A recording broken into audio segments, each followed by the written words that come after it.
You started out, I would imagine, as a sole performer. You were great at sales. You were, you sold your company, you sold telecom, you sold then real estate. Hmm. But to where it has evolved into just this pretty big size brokerage with the real estate agents Yeah. and other folks involved, was that always the plan, and how did that kind of grew into that? No, it wasn't the plan. Neither was the payphones the plan. Neither was the life insurance. What had happened was my daughter called me up. My wife was a ballerina, and my daughter was following in her footsteps, and she went to college up at University of the Arts in Philadelphia. And one day she called me. She says, "Dad, I got hurt, and I'm not going to be able to dance anymore." I said, "Well, what are you going to do? That's your whole life." She said, "I'm coming in the real estate business." I said, "Really?" I said, "Oh, I almost died because I know how hard it is." But what I learned from her was the dedication that she had to be a ballerina and go to dance class every day and every night. She brought that over into the real estate business. She came with an idea of texting businesses, texting multifamilies. So she texts around 300 people every day. I swear to God, she must talk to everybody 4 or 5 times a year. We have been texting everybody that owns a multifamily, a business. So that's where it started. And then she brought on about 8 of her dancer friends, and they all had that same work ethic, you know? I, on the other hand, I had always liked to be around younger people, and I hired some really, really great-looking people that were really smart. I remember one day that we had an office over here on Northwest 2nd Street, and they came and they wanted to have us leave. But I found out the train was coming, the Bright Line. And from that day, all I did was go door to door on every business from Broward Boulevard to Sunrise, from Federal down to Andrews Avenue, and we got all those lots, and we sold them. And today, it's all high rises. Right. And then I decided to go across to Andrews Avenue. So I needed more people. As I got older, I couldn't go do that, you know. And I found that if I'm not a broker, I'm an agent, but I had 108 agents. Wow. And those agents go out and they do what Lauren does. They text people all over. They bring me the deals. I get to see them. And my job is basically finding the buyers and trying to match the buyer with the deal.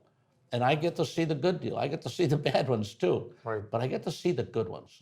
And the good ones, if you want to build a business, especially in real estate, the first thing that you sell to a person, the first thing you make it a winner. If it's a loser, you'll never see him again. And if it's a loser, it costs you too much to find the person that's that buyer. So you always want to find good deals. You can't be greedy. You got to find good deals, and then you've got to pyramid that thing up. Right. I've got guys that started with $1 million 10 years ago.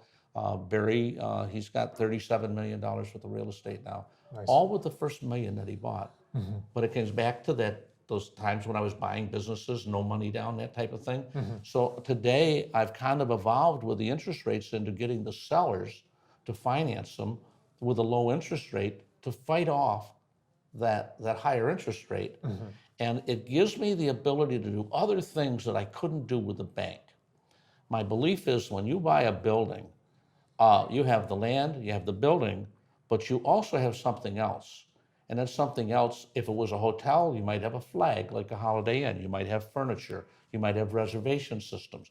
So you don't want to include the cost of those flag and the reservations into the cost of the land and building. So you separate it out. So if a guy's going to buy something for $5 million, $2 million of it might go to the opportunity. Yeah. And the other $3 million goes to the land. Well, what that does, it cuts down your taxes, your insurance, your closing, it cuts down everything.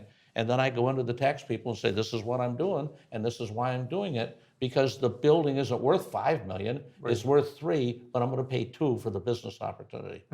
And so when I started doing that, newspapers started picking it up and wrote articles about what we were doing.